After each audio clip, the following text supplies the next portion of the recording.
I've been feeling kind of sad recently, very lost and unsure of myself, so I decided to go back to the beginning. Kind of. And it's not that I necessarily feel any kind of conscious attachment to the state, but I'd be lying if I said that I didn't feel a rush of less than positive feelings when I traded my Texas ID for a Florida ID. And I think that's because it was the first place I called home, and I was so glad that I got to spend my time there with my best friend from high school, Lucy, and my best friend from birth, Sandy. I found that most Americans, when asked where they're from when traveling abroad, say the United States. Texans say Texas. We're indoctrinated.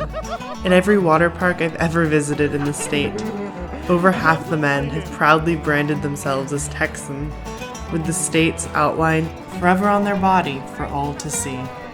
Every day in school, from kindergarten to 10th grade, we pledged allegiance to both the United States and Texas. The flags hang at the same height. Let that sink in.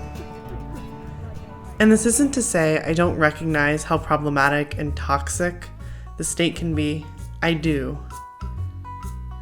And I can't say that it's necessarily the kind of place that I want to be associated with, but still it feels like home. My friend once said that you can't judge a place by the people who have left, and I think he's right. I made the choice to leave, and there's no judgment to those who didn't or couldn't. It just means that if you're looking for a great example of a Texan, the epitome of what the state represents, I'm probably not it. Though, honestly, I'm not sure that really exists.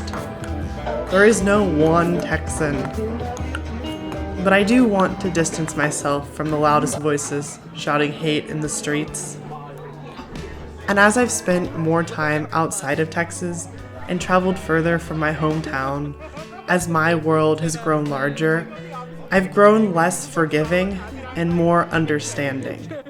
I've come to understand how the people I grew up around, who grew up in a town that I felt had little to offer, would be content dying there, having never ventured 50 miles from their place of birth, just as their parents hadn't and their kids likely wouldn't as well. It felt so archaic to me.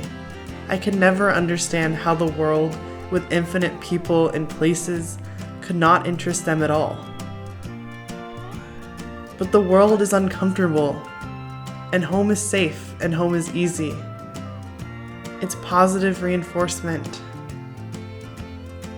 And I know that I am so privileged to even have these thoughts, and having the money and the time necessary to explore. It's funny, because when I was younger, I thought I would never settle down. The idea of a home base had no appeal to me. When my parents sold our childhood home, my sister was distraught. She felt betrayed and lost. I felt like it didn't affect me at all. I didn't have any of the sentiment for the house she did. To me, it was just a house. Oh, I didn't try the banana. Home was something else. And I didn't. And I still don't know exactly what home is. But I think I'm getting closer to figuring it out. Yep. And as I've gotten older, my definition has shifted to be where I am. And I don't just mean that physically. Yes, when I'm in Florida, it's home. When I'm traveling, the Airbnb is home. But also, Boston still feels like home, despite the fact that I haven't been there in months. But people that I love are there, and places that I love are there. So much so that every time I touch down, I'm flooded with feelings of being home. It's a choice and it's a process, and it's not easy. I have to allow myself to feel comfortable in situations of discomfort. And I don't mean situations of real danger. I mean, like when you're in a new city, without anyone you know or any plans or anywhere to be. Finding the calm in that and letting yourself just exist. So right now, home for me isn't one place. Okay, let's see what that is. It's the places with the people that I love and the places where I comfortably lay my head at night. and the places where I am and have cultivated memories. And I don't have an issue with that.